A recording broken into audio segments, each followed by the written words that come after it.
Well, hello, and welcome again to the 2012fad.com. I'm your host for this evening, and my name is Charlie Bluehawk. Last night, we talked about Cosmo Hates Women, and how a major international magazine for and about women, supposedly, actually hates women, and actually tells women that they are fat, ugly, and stupid, and that no man will want them. But if they spend every penny they make on all the products inside of Cosmo, they will make women less fat, less ugly, less stupid, but it's still all men's fault. Cosmopolitan magazine is such an open and ugly hatred of women that when I was reading this magazine at my friend's hair salon, I was so shocked. I got about 75% through the magazine, and then my subconscious, my body, something involuntarily took over and flicked this huge magazine like a deadly missile. It went flying like a frisbee across the room. And I still to this day thank God it didn't hit anybody. Because I didn't know I could throw something with just one flick of my wrist that heavy, that far. And the magazine is so heavy and so tightly bound, it would have hurt somebody if they had been struck by it. But this is only one method that our masters use to control us. They use GQ magazine to convince both men and women that the effeminate man, the young gay boy, is the role model that all men in the United States should attain. That all men, straight men, should be effeminate to be attractive. And it seems to be working because every woman I know who looks at GQ just thinks that the young effeminate boys in this magazine are gorgeous. And those that are married to men hate them because they're not young and effeminate boys. I don't get it. I know that Cosmo sets standards for women that they could not possibly achieve. And, I once figured out that it took me to be a Cosmo girl, a woman that would actually have to have a 200-hour week and be working and conscious the whole time. So women, by Cosmo, are set up to fail. And they go crazy. I've seen it over and over and over again. And it's really no wonder that, from my point of view, most women in the United States are just plain insane. And why now men are outright refusing to get married in the States. Because under U.S. law, once you're married and you're a man, you're a slave. She can do anything she wants to you. Anything. A man who marries a woman in the United States becomes even more property than he already is now, than all of us are now. And she can do anything she wants to the man up until the point he dies. And that's the only place he's ever going to know freedom. If a woman actually kills the man she's married to, she might go to jail, but frankly, it's doubtful. That's another set of standards kicks in at that point. And that's how U.S. laws are set up. And God forbid, God help you. You should have, with this woman, you should have children. She'll get them, and no matter how insane she is, no matter if she has a drug habit, a coke habit, a drinking habit, if she beats the children, it doesn't matter. She'll get the children. And you as the man will end up living in your car and paying for everything. You'll never see your children again. And I've seen this over and over and over again. It's like watching the same bad TV show with a different cast. It's the same show. And so tonight I thought we might chat about the Will and Grace syndrome, sort of following along this line. And I've been seeing this since I was in high school. I'm 52 now, and it's the year 2011. I graduated high school in 1976, and so this is a long time now that I've been seeing this. And I wasn't really conscious of it up until maybe the last 10, 15 years. Again, I try so hard to ignore what I see around me because I already know too many weird and hateful and bad things. I try not to notice. But, I wish I had a happy story to tell you. And you know what? I don't know one single happy story. I go to bed every night hoping that tomorrow my life here in this world will finally start. And I'll be able to have happy memories or happy experiences that become memories. I just seen all this other stuff, and it just can't be ignored, because the reality is you and I are nothing but a collection of our experiences. For me, in this particular, the Will and Grace syndrome, it started in junior college in Southern California, just south of Los Angeles. Had a very dear, very close friend of mine, John. He and I had gone to high school together. We had gone into drama class together, and we had ended up at this same junior college together. And he was just a genuinely sweet little man. He was just nice. He was very quiet. I knew he was gay, never really thought about it because he was just John. He was just a nice little guy. We were great pals. And then one day, this girl that I was madly in love with from high school, she shows up in one of our classes. And why I was in love with this creature, I'll never know. You know, I was 19 or something. That's the only explanation I have. And she, of course, fell madly in love with my friend John, my gay friend John. And being 19, I was just furiously enraged. I was angry. Not at her, of course, because, you know, she was the girl I was in love with for whatever reason. She was frankly just a total bitch. But I was 19. What could I do? So who was I angry at? Well, I can only be angry at that point at one person, and that was my very good friend John. Poor little John. Just the nicest little guy in the world. He was absolutely, utterly confused and didn't know what to make of this woman at all, who was madly in love with him.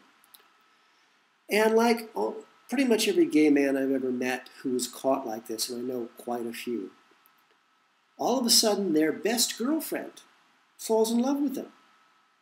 And these poor gay guys they just feel completely trapped. They are trapped. She is their best friend. They don't want to hurt their best friend's feeling. So they pretend to fall in love with these girls. So here's a very gay man whose girlfriend has fallen in love with him, his best friend. And now, just so he doesn't hurt her feelings, he has to pretend that he's in love with her. And so let me recap this. So now you've got a straight woman in love with a very gay man. Now they're a couple. The next thing I find out, they're getting married. And, you know, I'm 19 and I'm not really bright. I'm not really bright now, but I've seen a few things. The girl is in love with the gay boy. And she doesn't see the fact that her boyfriend, her gay boyfriend, she doesn't see that as a problem. And so here's my poor little friend John, just this nice little man, very quiet, very gifted, very talented. All of a sudden, my gay friend John finds himself with a girlfriend. The next thing he finds himself is he's living with her. My friend John, who is gay, is living with this girl. And she's a bitch and she's stupid. I think she was the first girl, and I use the word girl deliberately here because she had the mentality of a 3-year-old at best. Another syndrome that I've encountered way too many times in Western women. This girl, who I was madly in love with, she's fallen in love with my good friend, John, who's gay. And she knows that John and I are close, or we were until she broke us up.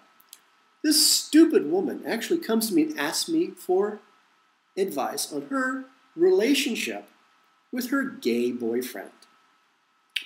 Now, this girl actually was puzzled and mystified as to why my friend, John, the gay boy, was not physically attracted to her. She'd go on to tell me that they were madly in love and they were living together, and then she's very puzzled that he doesn't ever seem to be interested in her physically. Now here I am, talking to the girl that I'm madly in love with about her sex problems with my gay friend, who's now her boyfriend. And I have to admit, I just sat there. I frankly did not know what to say to this incredibly stupid girl. That particular problem sadly solved itself. John was hit by a car and killed not that much later. And it took me years to get over the guilt of that, my guilt at being mad at John for what the stupid girl did to both of us. And I realized one day that John, he understood, because he was that kind of guy. And I know that no matter where he is now, and I hope he's someplace really nice, certainly nicer than this, because he deserves it, I'm really hoping that he forgives me for my stupidity, for taking out this woman's, her selfishness on him. And John, if you're listening, I'm sorry, dude. I hope you're in a really good place. But since that day, I've had this exact same conversation with I don't know how many dozens and dozens of women in Hollywood. Straight women falling in love with their gay boyfriends, trapping their gay boyfriends into living with them, and then trapping their gay boyfriends into marrying them. And the conversation's always the same.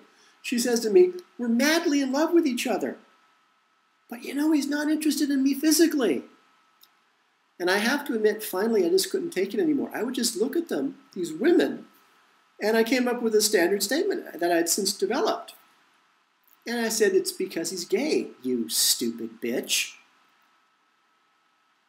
And each and every time I would say this to a woman, and I just frankly stopped caring about being polite, the woman would actually sit across the table from me, she'd stop, and she'd think about it for a second, and then she'd actually look at me and say, do you really think that's it? And it's at this point, I don't know what else to say. I really don't know what to say at that point. And this was my life in the United States, specifically in Hollywood, California. But as I got older and sadder, I noticed the same bizarre syndrome, I suppose it was a syndrome, had spread across the entire country. It was everywhere I went. And it was being specifically, deliberately spread by Cosmo, by GQ, and by television. Television in the United States is our greatest enemy. It is a tool that is used so successfully against us. We are programmed by television, which, by the way, if you want to look up television, look up something called the Lilly wave or the Lilly effect. Television flickers at a certain rate. And that rate causes our minds to become very susceptible to suggestion. And then you see shows like Will and Grace, where a straight woman falls in love with her gay boyfriend and makes both of their lives a living hell. TV has programmed us to believe that right is wrong, that hate is love, and that war is peace. And that by straight women loving gay men, pursuing them, and marrying them is the right thing to do. As we talked about earlier, I've talked to so many married women who were married to just straight guys. And these married women were so fond of young gay models in men's magazines like GQ that they actually became physically excited by looking at young gay boys. By looking at effeminate men, Western straight women, became physically excited. A couple of times I actually thought that these married women were going to have an orgasm while standing in front of me talking about the young gay boys they saw in GQ. And yet all of these married women had married, as far as I know, straight men. So again, why did grown straight women find young gay boys sexually exciting? Television and magazines. Gets us back to the TV show Will and Grace, a show that I hate with a passion. Because it's programming straight women to be disgusted and offended and repulsed by straight men, and to turn these straight women to gay boys. I don't know if it's being done as a joke. I don't know if it's being done to simply destroy our culture from the inside out, but darn, it's doing a really good job. And we're all suffering for it. There's this one specific woman I knew who guilted her gay best friend into marrying her. And she knew he was unhappy, but she just didn't care. Now, she was living with this gay man, her gay boyfriend, and whenever she and I were sitting together alone in the office, she was always hitting on me. But I refused to touch her because, as far as I was concerned, she was married to this gay man, and her husband wasn't there, and so without his approval, I wasn't going to touch his woman. So she married this gay man. She guilted him into it. Because in the American culture, this is the in thing to do. A real woman can fix a gay man. Can you imagine? And all of her friends were saying to her, oh, honey, you can change him. You can change him, honey. He just hasn't found the right woman yet. I mean, does this sound familiar to you? Of bizarre? I mean, being gay is perfectly normal. Being bisexual is perfectly normal. Being straight is perfectly normal. So why are you trying to change people from what they already are? And so she failed, strangely enough, to fix her gay husband. So according to Cosmo, what does that make her? It makes her a failure as a woman. And that just makes her angry and bitter and mean, because now she's trapped. And her gay husband, well, he didn't want to hurt her feelings, so he stays with his straight wife. And from what I've seen, and I've personally witnessed this a few times, he drinks a lot. This one woman that we're talking about in particular did a very Hollywood thing. She threw herself a birthday party at a local restaurant. So we were all forced to go as her guests. We had to show up.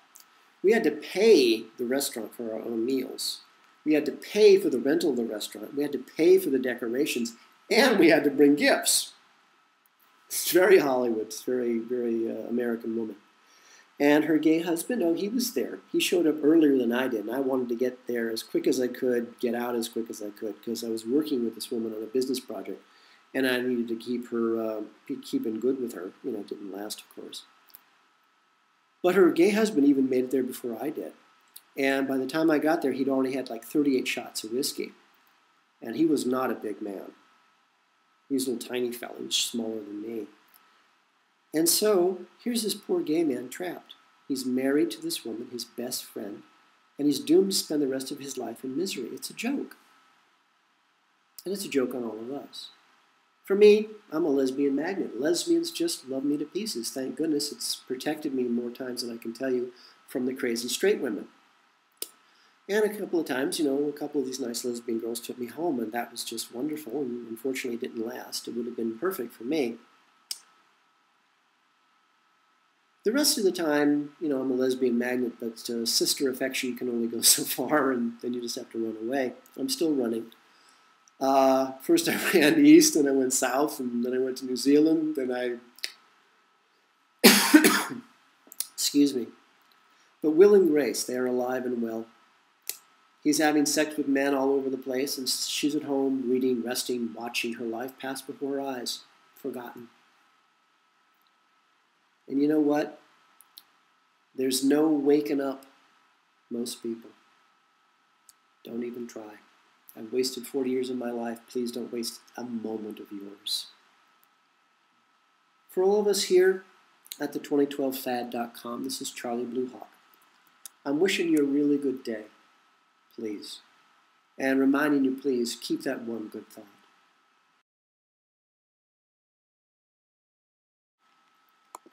The 2012 Fad is brought to you by Coffee and Blood, Love Letters Between the Dead, a series of 5 erotica horror novels about a fallen angel fighting his way back to regain his own soul, and how the CIA war against the human race, their black magic, captures and traps him in the body of a mind-controlled slave designed to hunt down and to kill their god, their Satan.